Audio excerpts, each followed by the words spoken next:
Stop using coconut oil before knowing this. আপুনিও বহুত ইনফ্লুয়েন্সাৰ্স দেখিছে সাগে যিয়ে সবতে কোকোনাট অইল ইউজ কৰে কিন্তু মই যদি আপোনাক কওঁ ভাবাৰ দৰে হেলদি নহয় yes কোকোনাট অইলত 82% স্যাচুৰেটেড ফ্যাট থাকে যিটো বাটাৰত থকাতকৈ বেছি মহিলাৰ বাবে বেছি স্যাচুৰেটেড ফ্যাটৰ পৰা weight gain আৰু হৰমোনাল ইমব্যালেন্স হ'ব পাৰে স্যাচুৰেটেড ফ্যাটে LDL অৰ্থাৎ লো ডেন্সিটি লাইপোপ্ৰোটিন কোলেস্ট্ৰল বঢ়ায় যিটো এক প্ৰকাৰৰ ব্যাড কোলেস্ট্ৰল আৰু যিটোৰ পৰা আৰ্টাৰিজ ক্লগ হয় আৰু হাৰ্ট ডিজিজৰ ৰিস্ক হয় বহুতে কয় কিন্তু এটো HDL অৰ্থাৎ হাই ডেন্সিটি লাইপোপ্ৰোটিন বুষ্ট কৰে যিটো এক good কোলেস্ট্ৰল sure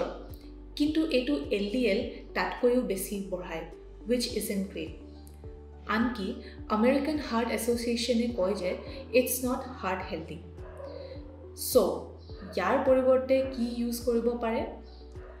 olive oil avocado oil or nuts এইকেইটাত হেলদি আনস্যাচুৰেটেড ফ্যাটছ থাকে যিয়ে আপোনাৰ হাৰ্ট প্ৰটেক্ট কৰে সীমিত পৰিমাণে কোকোনাট অইল ইউজ কৰাটো ফাইন কিন্তু ইয়াক সুপাৰ ফুড বুলি কোৱা হাইপটো একেবাৰে বিলিভ নকৰিব ফুড ট্ৰেন্ড নহয় ইয়াৰ সায়েন্স বুজিহে ব্যৱহাৰ কৰিব ভিডিওটো লাইক কৰক যদি আজি আপুনি কিবা নতুন শিকিব পাৰিছে এনেকুৱা মিথ বা ভুল ধাৰণাবোৰ কম কৰিবলৈ ভিডিওটো শ্বেয়াৰ কৰক এণ্ড ফলো ফৰ মোৰ সায়েন্স বেক নিউট্ৰিশ্যন ফ্যাক্টছ